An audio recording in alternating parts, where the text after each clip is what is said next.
Famous economist Adam Smith claimed that trade is mutually beneficial and economically efficient.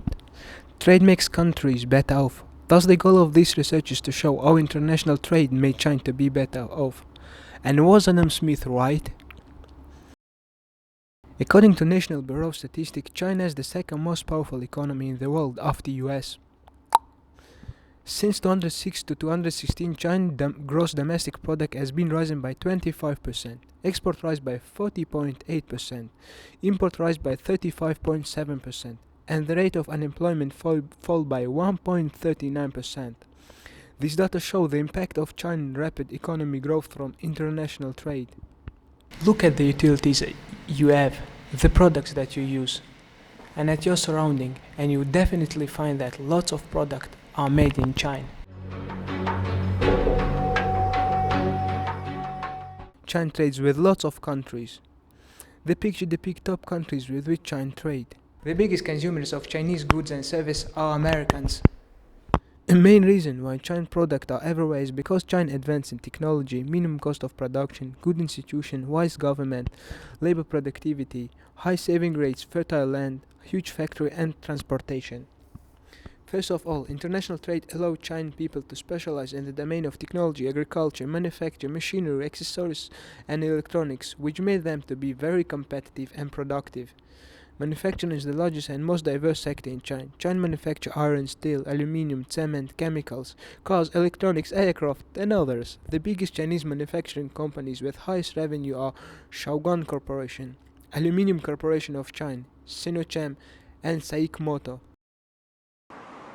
They're both massive companies in their own right. Together, China's state-owned ChemChina and Sinochem would create a giant with annual revenues of $100 billion. The pair, which make everything from refined oil to latex gloves and insecticides, are reportedly in merger talks. Neither side would confirm the reports. China's government is thought to have proposed the deal in an effort to slash the number of state-owned companies. A $1 billion takeover of the Swiss pesticides and seed group Syngenta, China's largest ever foreign investment. And if the ChemChina-Sinochem merger does go ahead, it would be among the largest between two Chinese state-owned enterprises. One of the other important mega factory in China is Youpa.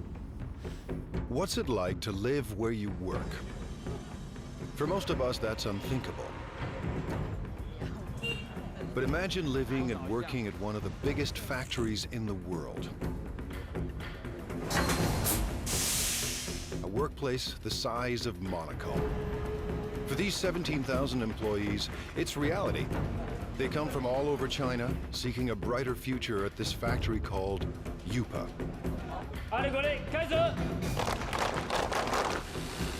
Workers craft coffee makers, irons, and electric grills in staggering quantities every single day. But Youpa is more than a steady paycheck. It's home. People get married here. They send their kids to school here. But the work never stops. Youpa's managers are on a mission to produce new products for every corner of the globe that could forever change the way we think of made in China. Step behind the closed doors of modern China into a factory the size of a city.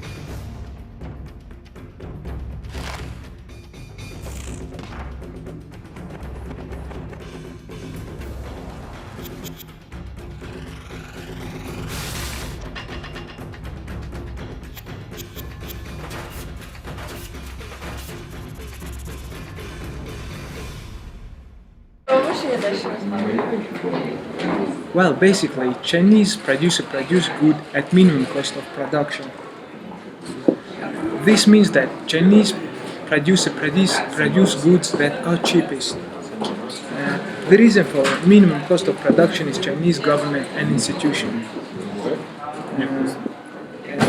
Chinese government made policy and law. Chinese government made a law of privatization and liberalization. By privatization, it means that by liberalization, it means that the flow of goods and service is not limited, and by privatization, it means that the goods and service are publicly owned and they have their property right. Well, all this impact on the economy and the flow of goods and service expand and the output of goods and service rise.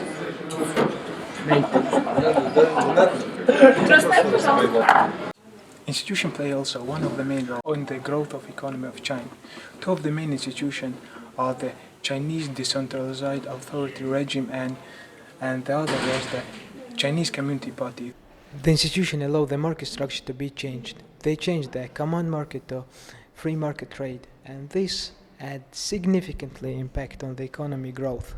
Some might argue that Chinese products are very cost very low, or Chinese produce at minimum cost because Chinese has high population and the labor cost there is very low. Actually, this is not the reason. The reason for Chinese to produce at minimum cost is wise government and good institutions that have been already discussed previously. Adam Smith is absolutely right with the theory of international trade is mutually beneficial and economically efficient. We saw that China trade with other countries made the living status of people better, economic activity to rise, level of unemployment to fall, and made it possible for China to grow its potential and achieve its maximum satisfaction level at minimum cost of production. All this caused living standards of people to rise and the economy to boost.